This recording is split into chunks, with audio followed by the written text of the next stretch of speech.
Hello बच्चों, welcome to my YouTube channel chemistry by Dhananjay sir. जैसा कि मेरी पिछली वीडियो में मैंने आपको बताया था वीबीटी के बारे में, और वीबीटी के माध्यम से बताया था संक्रमण कैसे फाइंड आउट किए जाते हैं, किसी भी कोऑर्डिनेशन कंपाउंड यानी कि किसी भी उपसय संयोजन यौगिक का संक्रमण यानी हाइब्रिडाइजेशन कैसे निकालेंगे। तो आज हम उसी में और आगे थोड़ी कंटिन्यू करेंगे और 2-4 एग्जाम्पल मैं आज आपको और बताऊँगा ताकि आपका जो इसमें जितने भी डाउट्स हों वो क्लियर हो सकें। तो चलिए स्टार्ट करते हैं आज का टॉपिक। और आज के टॉपिक में मैं बताऊंगा कुछ एग्जाम्पल्स के बारे में, और उन एग्जाम्पल्स के हम क्या निकालेंगे, संक्रमण निकालेंगे तथा संक्रमण से ही उनकी ज्यामिति भी निकालेंगे और भी काफ़ी चीज़ें निकालेंगे। तो सबके बारे में चर्चा करते हैं आज। चलिए स्टार्ट करते हैं आज का video.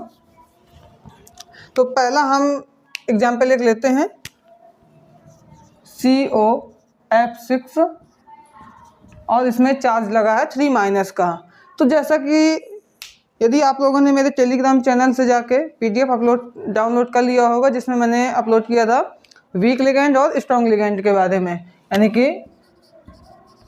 Week and strong ligand के बारे में।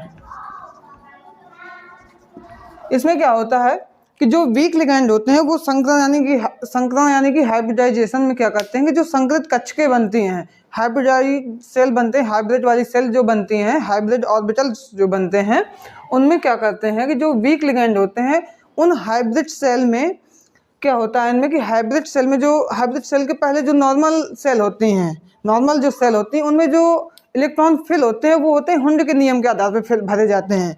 तो जो वीक लिगैंड होते हैं वो उन नॉर्मल सेल और हाइब्रिड सेल में कोई डिफरेंस नहीं कर पाते हैं, यानी कि उनमें जो अनपेयर्ड इलेक्ट्रॉन्स होते हैं, किनमें, जो नॉर्मल सेल होती हैं, किसी भी केंद्रीय धातु की जो नॉर्मल सेल बनती हैं, नॉर्मल सेल ना कह के हम ऑर्बिटल कह सकते हैं उनको, क्योंकि वो कक्षक होते हैं। तो जो नॉर्मल कक्षक बनते हैं यानी कि नॉर्मल ऑर्बिटल बनते हैं, और उनमें जो अनपेयर्ड इलेक्ट्रॉन्स होते हैं, उन अनपेयर्ड यानी कि अयुग्मित इलेक्ट्रॉनों को क्या करते हैं, वीक लिगैंड युग्मित नहीं कर पाते हैं, और जो स्ट्रॉन्ग लिगैंड होते हैं वो उनको युग्मित कर देते हैं। तो चलिए उसको समझते हैं एग्जाम्पल के माध्यम से। और मैं एग्जाम्पल में आपको स्ट्रॉन्ग लिगैंड और वीक लिगैंड यानी कि दुर्बल लिगैंड और प्रबल लिगैंड, वीक जो होता है वो हमारा क्या होता है, दुर्बल होता है, और स्ट्रॉन्ग क्या होता है, प्रबल होता है। तो प्रबल लिगैंड और दुर्बल लिगैंड दोनों के बारे में समझेंगे। तो जैसा कि इसमें F6 लिखा है, F6 का मतलब क्या है, यहाँ पे फ्लोरीन है, और फ्लोरीन जो होता है वो दुर्बल लिगैंड होता है। कौन सा, वीक लिगैंड। ये क्या है, वीक लिगैंड होता है, ये वीक लिगैंड होता है यानी कि दुर्बल होता है, और ये इलेक्ट्रॉनों को युग्मित यानी कि पेयर नहीं कर पाता है। तो चलिए समझते हैं। तो सबसे पहले हम क्या करेंगे, इसमें जो हमारी केंद्रीय धातु है, केंद्रीय धातु क्या है, कोबाल्ट। तो कोबाल्ट का निकालेंगे यहाँ पे हम ऑक्सीडेशन नंबर, यानी कि कोबाल्ट की ऑक्सीकरण संख्या निकालेंगे। तो कैसे निकालेंगे, तो सबसे पहले हम कोबाल्ट की ऑक्सीकरण संख्या मानेंगे x, क्योंकि हमें ये निकालना है, और जो चीज़ हमें फाइंड आउट करनी होती है उसको हम क्या मानते हैं, x। फिर ये वाला तत्व कंप्लीट हुआ, अगला तत्व लिखना है तो हम प्लस लिखेंगे। अब प्लस के बाद क्या लिखेंगे कि जो हमारा अगला तत्व है क्या उसमें कोई नंबर तो नहीं दिए, यानी कि वो एक से अधिक बार तो नहीं प्रयोग हुआ है। जैसे कि फ्लोरीन है 6 बार यूज हुआ, तो पहले हम इसका नंबर लिखेंगे, फिर इसकी ऑक्सीकरण संख्या लिखेंगे -1, क्योंकि इसकी ऑक्सीकरण संख्या होती है -1। अब कोई तत्व बचा नहीं तो इक्वल लगाएंगे, और इक्वल के बाद वे नंबर लिखे जाते हैं जो यहाँ पे चार्ज में दिए होते हैं। यदि चार्ज में नंबर दिए हैं तो नंबर लिख दीजिए, चिन्ह सहित, प्लस माइनस जो भी है। अगर नहीं कोई नंबर है तो फिर यहाँ पे हमें क्या लिखना है, 0 लिखते हैं। अभी यहाँ पे -3 लिखेंगे, और यहाँ पे क्या करेंगे, x, और ये हो जाएगा -6 = -3, या x बराबर -3 + 6, x बराबर प्लस का कितना आ जाएगा, 3 आ जाएगा इसकी ऑक्सीकरण संख्या। इसकी ऑक्सीकरण संख्या आ जाएगी x बराबर +3। अब इसको इरेज कर देते हैं और x बराबर 3 केवल साइड में यहाँ पे लिख देंगे ताकि हमें ये याद बना रहे। अब क्या करेंगे, अगला जो हमारा स्टेप है उसमें क्या करना है, हमें कोबाल्ट का क्या निकालना है। अब यहाँ पे क्या करेंगे, हम कोबाल्ट का क्या निकालना है, हमें निकालना है कोबाल्ट का इलेक्ट्रॉनिक विन्यास, और वो भी आप-वाऊ के नियम से। आप-वाऊ का नियम क्या कहता है, देखो लिगैंड जो इलेक्ट्रॉनिक विन्यास निकालने के तरीके वो 2 तरीके हैं। हमें आप-वाऊ के नियम से नहीं भी निकालना है ना निकालें, लेकिन कहेंगे उसको आप-वाऊ का नियम है, लेकिन दो तरीके नॉर्मल से हम बोल सकते हैं कि जो इलेक्ट्रॉनिक विन्यास निकालते हैं वो निकालते हैं एक सेल के अकॉर्डिंग, यानी अकॉर्डिंग टू सेल, कक्षा के आधार पर, और दूसरा होता है अकॉर्डिंग टू सब सेल, यानी कि उप कक्षा के आधार पे। तो जो उप कक्षा वाला नियम है वही नियम क्या होता है, आपबाउ का नियम होता है। तो उसी के नियम से हमें यहाँ पे फाइंड आउट करना है। तो सबसे पहले हमें क्या मालूम होना चाहिए कि कोबाल्ट का परमाणु क्रमांक, एटॉमिक नंबर। तो कोबाल्ट का जो एटॉमिक नंबर होता है वो कितना होता है, 27 होता है। कितना, 27। तो अब 27 का निकालेंगे तो क्या बनेगा, 1s2 2s2 2p6। और यदि जिसको आपबाउ का नियम ना पता हो कि आपबाउ का नियम क्या होता है, तो वो मेरे चैनल की प्लेलिस्ट में जाके जो बेसिक नाम से एक प्लेलिस्ट बना, बेसिक केमिस्ट्री के नाम से, उसमें इस नियम के बारे में एक वीडियो अपलोड है। तो वहाँ से आप जाके मेरी ये वीडियो देख सकते हैं, जिससे कि आपका आपबाउ का नियम क्लियर हो जाएगा। तो यहाँ पे क्या आएगा, 1s2 2s2 2p6 3s2 3p6 4s2 और लास्ट में क्या आएगा, 3d7। और ये सीरीज हमें तब तक कंप्लीट करनी होती है जब तक कि ये इलेक्ट्रॉन कंप्लीट ना हो जाए। जैसा कि देखो 2 और 2 4, 4 और 6 10, 10 2 12, 12 6 18, 2 20 और 7 27। जहाँ भी ये नंबर कंप्लीट हो जाएगा वहीं हम इसको स्टॉप कर देंगे। अब क्या करना है, अब हमें आयन का निकालना है। ये तो था अभी हमारा जो कोबाल्ट एटम यानी कोबाल्ट परमाणु का इलेक्ट्रॉनिक विन्यास था। अब हम किसका निकालेंगे, कोबाल्ट आयन का। और आयन में हम कितना चार्ज लगाएंगे, 3+ का। तो 3+ का लगाएंगे, चेंज कुछ नहीं करना। स्टार्टिंग में क्या करना कि ये जो सीरीज लिखी है इस सीरीज को सीक्वेंस में लिख देना। सीक्वेंस मतलब कि नंबर के आधार पे, पहले 1 फिर 2 3 4, इस प्रकार से। यहाँ तक तो सेम मिलेगा, यहाँ थोड़ा डिफरेंस है ना, पहले 4 है फिर 3 है। इसको हमें पहले 3 कर देना, बाद में 4 कर देना है नॉर्मली। अब इसको चेंज करते हैं तो यहाँ पे क्या होगा, 1s2 2s2 2p6 3s2 3p6 4। अब यहाँ पे 4 नहीं आएगा, यहाँ पे क्या आएगा, 3d7 और 4s2। अब यहाँ पे अब मेन काम हमारा अब है यहाँ पे क्या है, अब यहाँ पे क्या लिखा है, 3+ लिखा है। और 3+ का किसी भी तत्व में जो चार्ज होते हैं वो 2 प्रकार के होते हैं, या तो माइनस में होगा या फिर प्लस में होगा।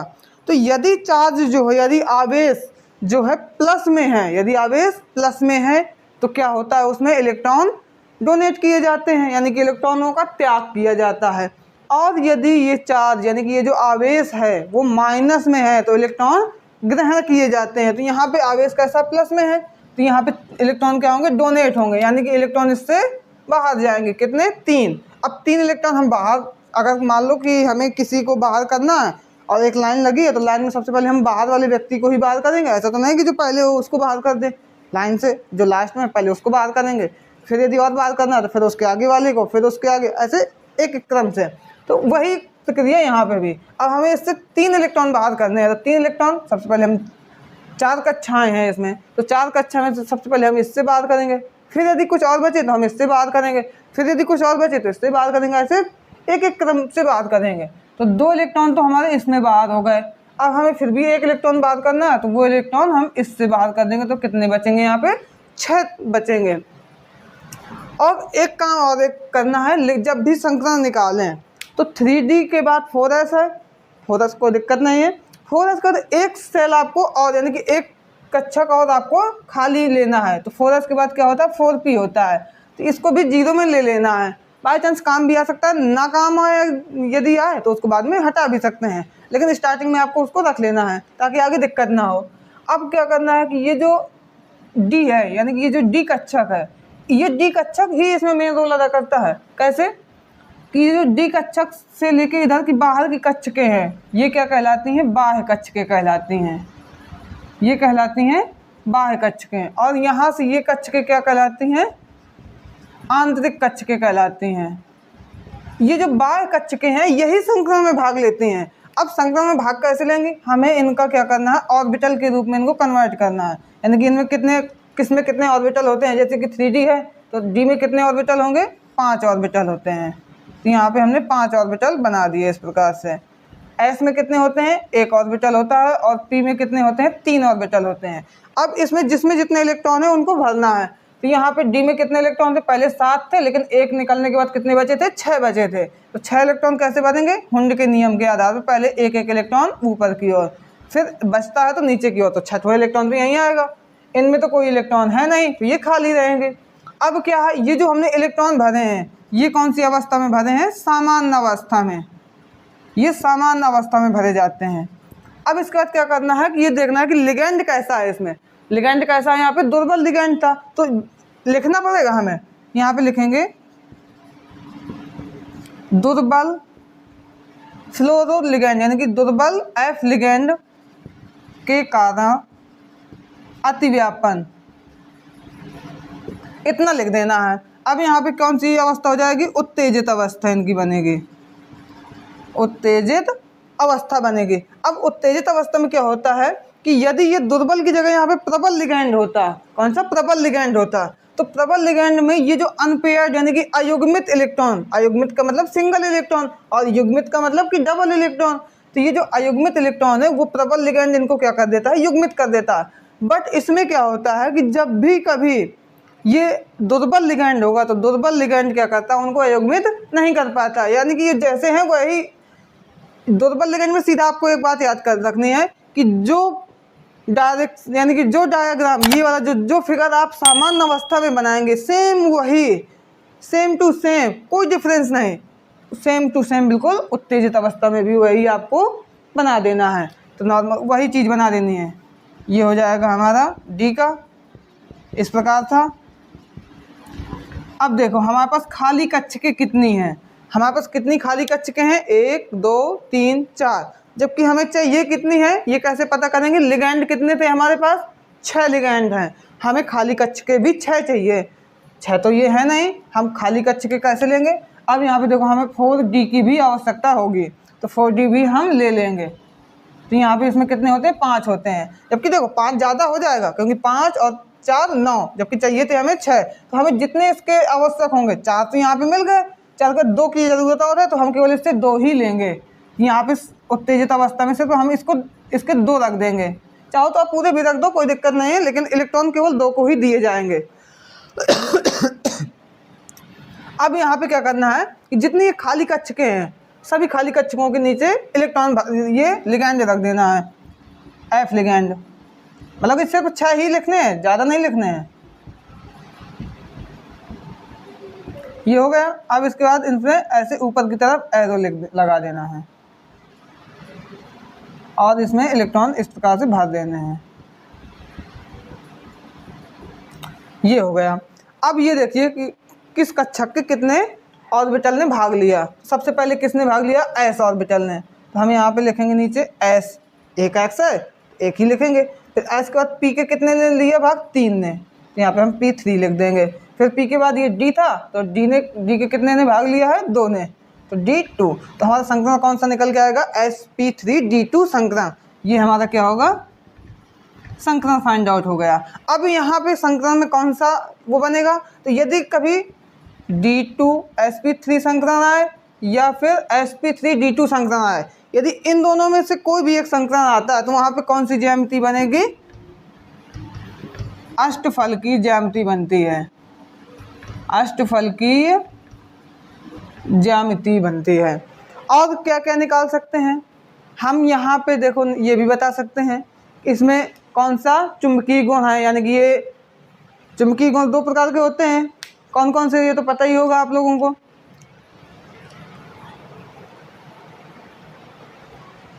तो चुंबकीय गुण निकाल सकते हैं। इसके बाद हम इससे और क्या निकाल सकते हैं, सिडविक का जो प्रभावी परमाणु क्रमांक है वो भी निकाल सकते हैं। इसके अलावा भी और भी हम, जैसे कि हमने अभी स्टार्टिंग में क्या निकाला था, ऑक्सीकरण संख्या निकाल सकते हैं। ऑक्सीकरण संख्या के अलावा उपसंयोजन संख्या भी निकाल सकते हैं। किस नियम के आधार पर, VBT के आधार पर। और बाकी ये तो मैंने जो आपको बताया ये क्या है, संक्रमण निकालने का तरीका, और ये एग्जाम में आता भी है, एग्जाम में संक्रमण पूछे जाते हैं। और यदि ये क्वेश्चन बना तो ये मान लीजिए कम से कम 3 नंबर का बनेगा ये क्वेश्चन, तो ये छोड़ के नहीं आने हैं आपको, एक भी नहीं छोड़ने हैं, क्योंकि ज़्यादा टफ तो है नहीं, बस प्रोसेस समझना है इनका। तो यदि किसी स्टूडेंट को नोट करना हो तो वो नोट कर सकता है, मैं 2 मिनट का टाइम दूंगा इसमें। इसके बाद मैं 1-2 एग्जाम्पल और बताऊंगा, क्योंकि ज़्यादा यदि समय दूंगा तो वीडियो लंबी हो जाएगी।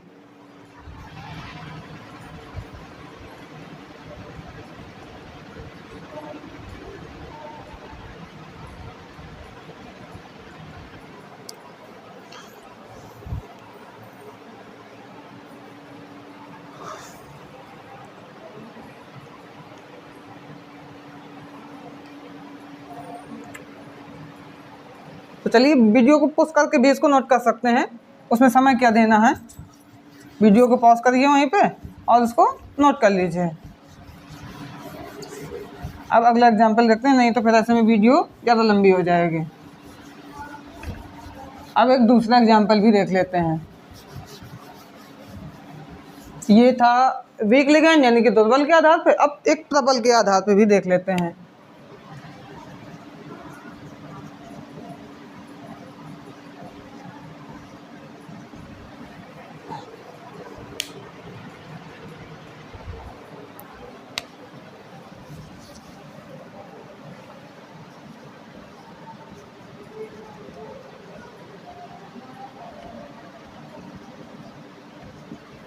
अब इसमें देखिए, इसमें लिगेंडों की संख्या 3 जरूर है, बट ये 6 का काम करेगा, क्योंकि ये कौन सा लिगेंड है, द्विदंती लिगेंड है।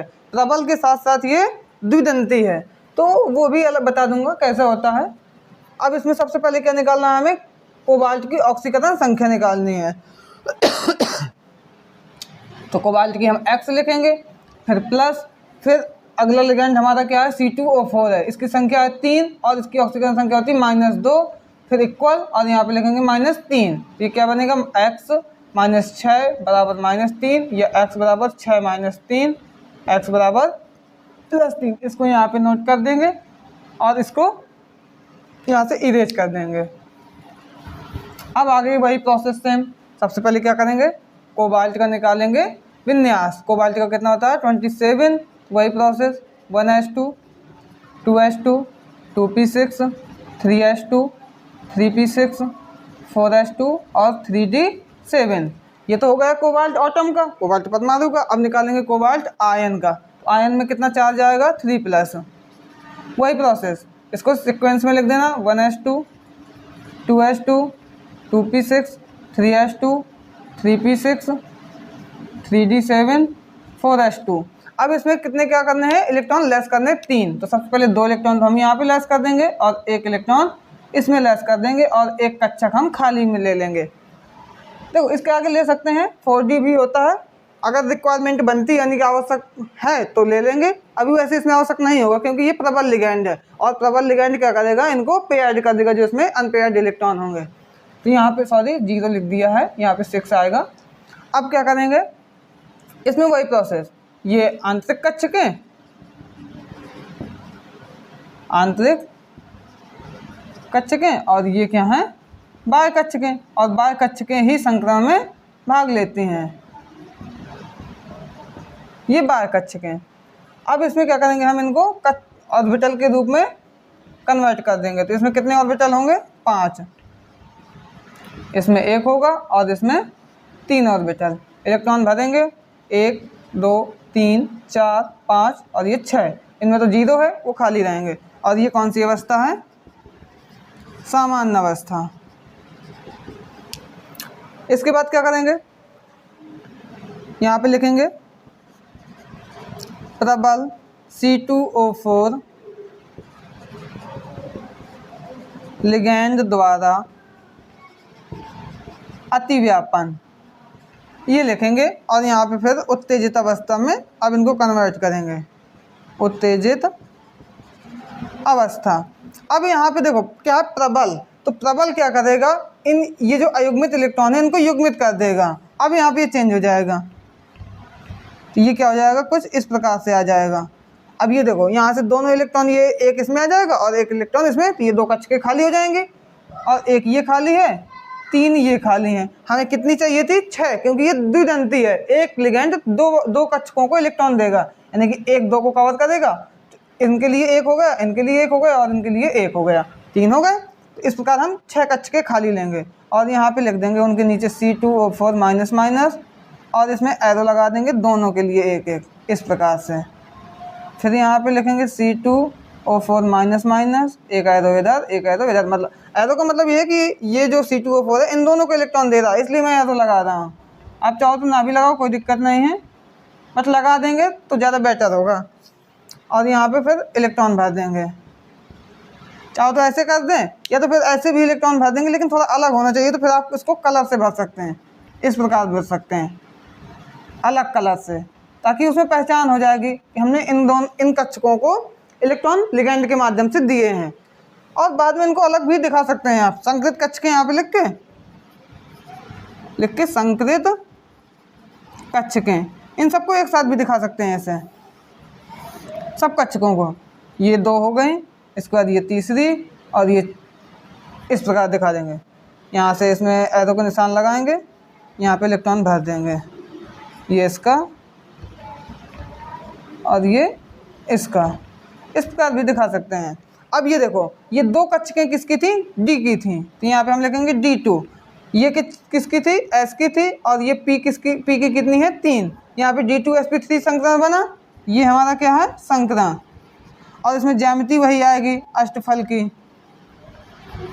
अष्टफल की ये ज्यामिति, नोट कर सकते हैं इसको भी। तो चलिए पॉज करके यहाँ पे नोट कर लीजिएगा इसको भी। अब एक लास्ट एग्जाम्पल और बता दें, क्योंकि 3 एग्जाम्पल अभी बता देना है, फिर यदि आपको ज़रूरत हो तो मुझे आप कमेंट कर दीजिएगा, मैं कुछ एग्जाम्पल और इसमें अपलोड कर दूंगा वीडियो बना के। चलिए एक छोटा सा एग्जाम्पल और देखते हैं। NiCl4 2-। अब यहाँ पे देखिए क्या होगा, इसमें भी पहले वही निकालना ऑक्सीजन संख्या, तो ये हो जाएगा X निकल प्लस 4 - 1 = -2, X - 4 बराबर -2, या X बराबर 4 - 2, X बराबर +2। यहाँ पे इसको नोट कर लेंगे, X बराबर +2, और इसको इरेज कर देंगे। अब सबसे पहले क्या करेंगे, निकल का हम निकालेंगे इलेक्ट्रॉनिक विन्यास। तो निकल का परमाणु क्रमांक जैसा कि हमें पता कितना होता है, 28। तो निकल परमाणु का निकालेंगे, तो पहले तो 1s2 2s2 2p6 3s2 3p6 4s2 और 3d8, ये बन जाएगा। अब निकालेंगे किसका, निकल आयन का। तो आयन में कितना चार्ज लगेगा, 2+ का। सबसे पहले इसको सीक्वेंस में लिख देना, 1s2 2s2 2p6 3s2 3p6, और यहाँ पे क्या आएगा 3d8 4s2। तो कितने इलेक्ट्रॉन लेस करने हैं, 2 इलेक्ट्रॉन। तो नॉर्मली बस यहाँ पे 2 लेस कर देंगे, इसमें तो कुछ करना नहीं है, और एक कक्षक और भी ले लेंगे खाली, ये हो गया।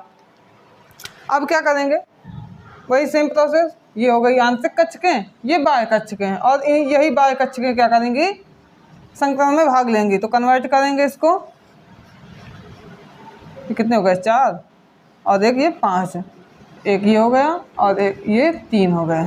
इसमें इलेक्ट्रॉन भरेंगे 1 2 3 4 5 6 7 8 भरने थे, क्योंकि 8 इलेक्ट्रॉन थे, 8 भर दिए। इसमें खाली हैं। और ये कौन सी अवस्था है हमारी,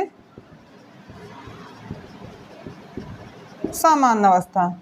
अब यहाँ पे देखो Cl जो है, Cl भी कौन सा लिगैंड है, दुर्बल लिगैंड है।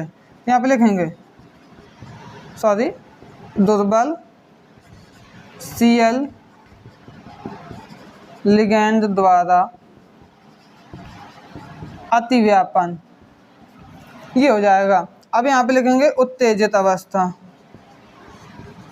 उत्तेजित अवस्था। अब इसको सेम वही बना देंगे, बताया था कि दुर्बल लिगैंड में हमें कोई चेंज नहीं करना है, जैसे भरे हैं लिगैंड वैसे ही भर देना है। इसका ये खाली है और ये खाली है 3, हमें कितने खाली चाहिए, 4 चाहिए, तो 4 हमारे पास ऑलरेडी हैं, आगे लेने की आवश्यकता ही नहीं है हमें। सबके नीचे एक एक लिख दो, Cl minus Cl minus Cl minus और Cl माइनस, सबको एक एक इलेक्ट्रॉन यहाँ पे कलर से भर देते हैं। अब देखिए किसके कितने भाग ले रहे हैं, S का 1 है तो S, और P के 3 हैं, sp3। अब इसमें कौन सी ज्यामिति बनेगी, चतुष्फल की ज्यामिति बनती है। ये संकरण हो गया sp3 संकरण, और उसकी ज्यामिति बन जाएगी चतुष्फल की ज्यामिति। यदि आपको ये समझ में ना आ रहा हो कि मैं ज्यामिति कैसे डिसाइड कर रहा हूँ, कैसे बता रहा हूँ, तो मैं उसका PDF, उसकी मतलब कि PDF अपने टेलीग्राम चैनल में अपलोड कर दूंगा। उसमें सभी लिखे होंगे किस संक्रमण में कौन सी ज्यामिति बनती है, तो वहाँ से आप इसको जाके नोट कर सकते हैं। तो आज की वीडियो हमारी यहीं तक। यदि मेरी वीडियो पसंद आई हो तो मेरे चैनल को लाइक करें, शेयर करें और सब्सक्राइब करें, तथा दोस्तों के बीच अवश्य शेयर करें, ताकि उनको भी इस प्रकार से सिंपल और सरल तरीके से पढ़ने का मौका मिले। धन्यवाद।